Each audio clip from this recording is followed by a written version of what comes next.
Hey everybody.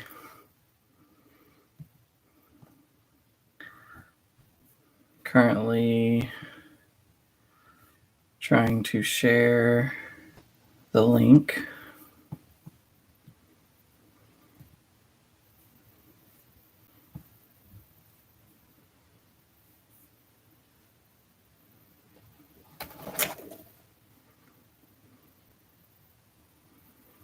Just hang with me for just a second.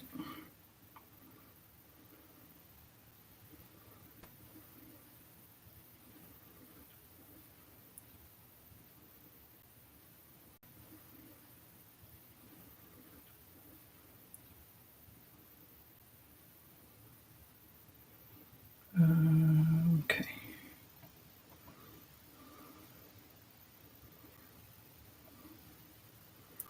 Hope y'all are doing well.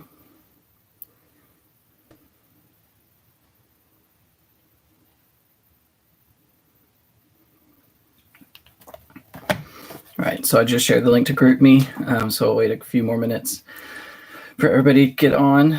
Hope everybody had a good new year.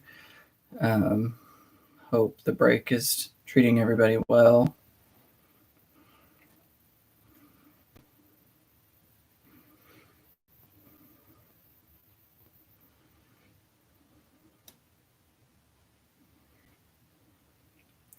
Also, feel free to post anything in the chat. I can see that, and so we can have a dialogue going.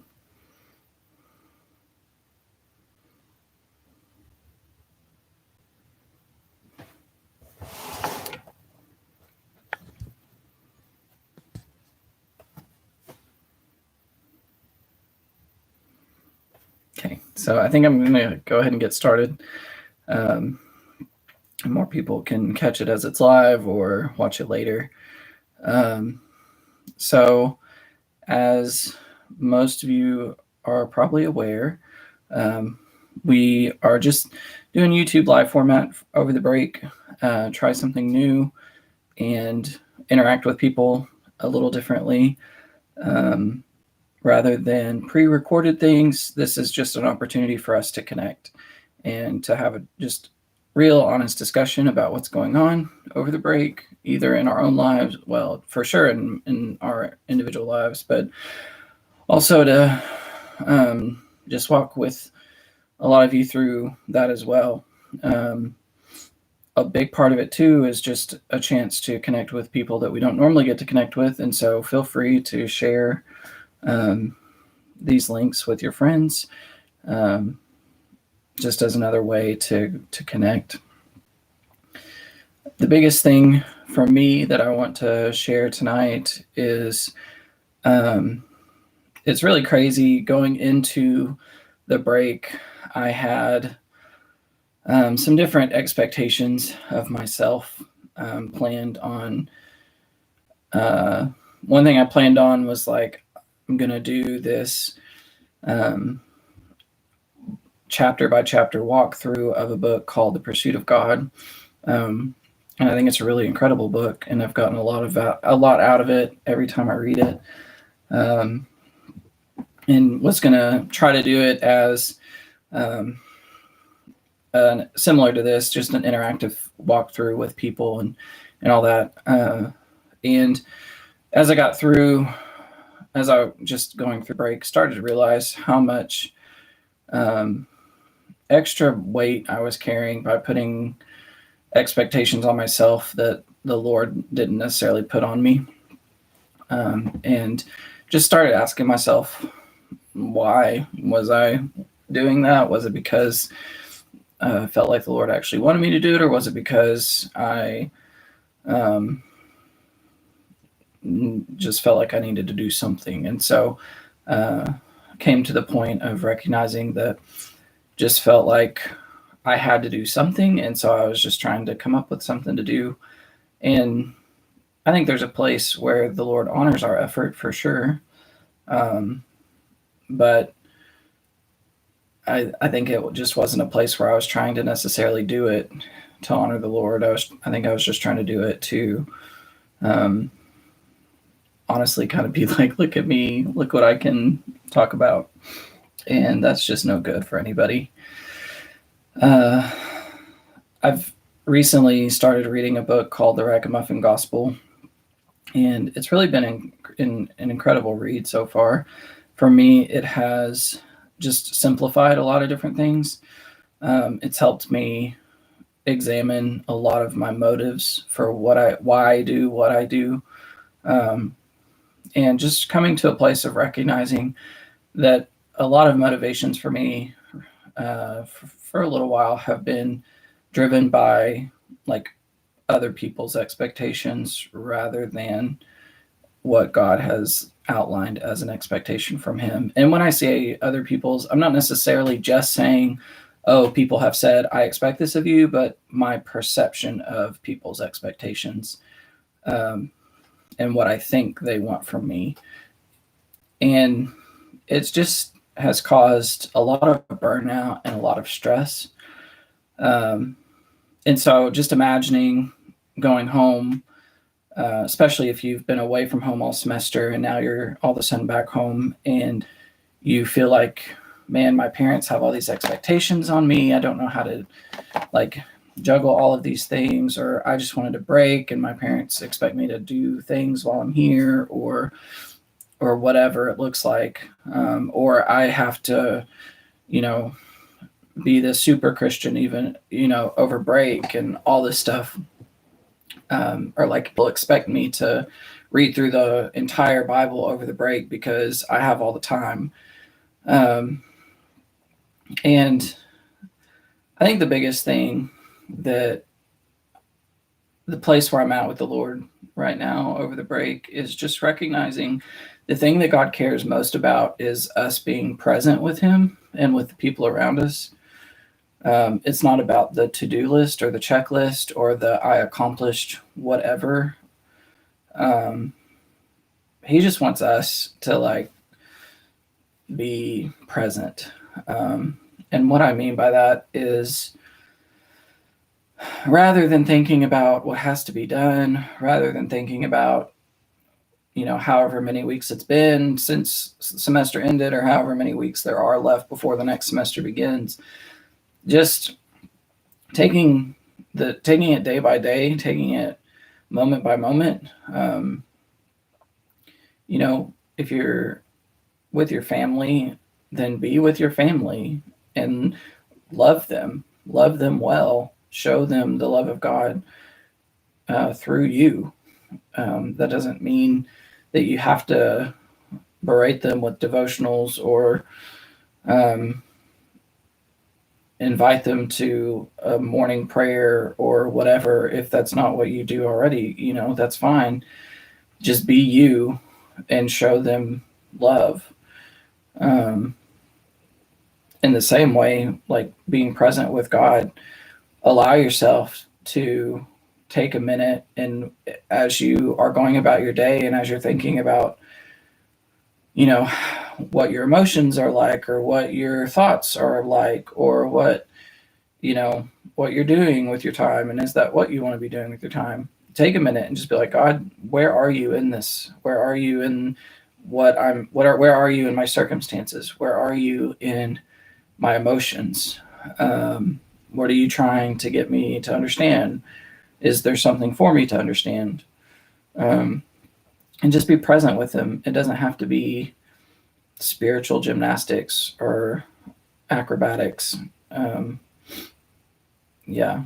So I think the biggest thing, like I said, for me, like being with the Lord over this break has just been learning how to be present and not feeling like I have to do X, Y, and Z. Thinking back to having the opportunity, Chelsea and I went down to Arkansas to be with my family for about a week and a half. And my family, honestly, a big thing we do is just watch TV, watch television shows. And so we went home and watched a lot of Hallmark movies. That's just, something that happens when I go home. And I think used to, it really bothered me a lot that we did that so much. But the reality is like that's just what my parents like to do. And so and I think there's been moments in the past where I've probably made them feel bad because they watch TV, period. You know, um, but the reality is for one, that's not all they do. Like they do so much stuff. I was just focusing on one thing. Um, but just sitting down and enjoying, like that's the place where my mom likes to have conversation, is in front of the television. Like she actually likes to have conversation. It's not just mindlessly numbing out. And so just taking the moment to recognize, like that's where I can talk to her. That's where I can sit down with her. That's where she feels comfortable to open up and share. And then getting to go and visit Chelsea's family, like I feel like they hardly watch TV. And so a big thing we do is play board games, and it's so much fun. And so just getting to sit there and love on them and play board games, there's no this is a devotional I'm reading today and whatever. And and I'm definitely not like talking that down by any means, but just recognizing, like, if that's not what your family does, then it's not necessarily something that you have to like force to happen. God is in the everyday things. He's in the seemingly mundane things. And if we will just recognize, like, God made us, he put us where we are, and we're the only people who can reach the people around us if we'll just have eyes to see them and love them. And I think we get overwhelmed because we think of all the people that we don't necessarily see. And we're like, oh, it's just me, and I have to like conquer the world by myself. And that's just not true. So don't feel like that you're by yourself during the break, because you're not. Yeah. This is nowhere near as eloquent as I was hoping it would be. That's just probably a place for pride is dying in my life. Just being transparent with you guys.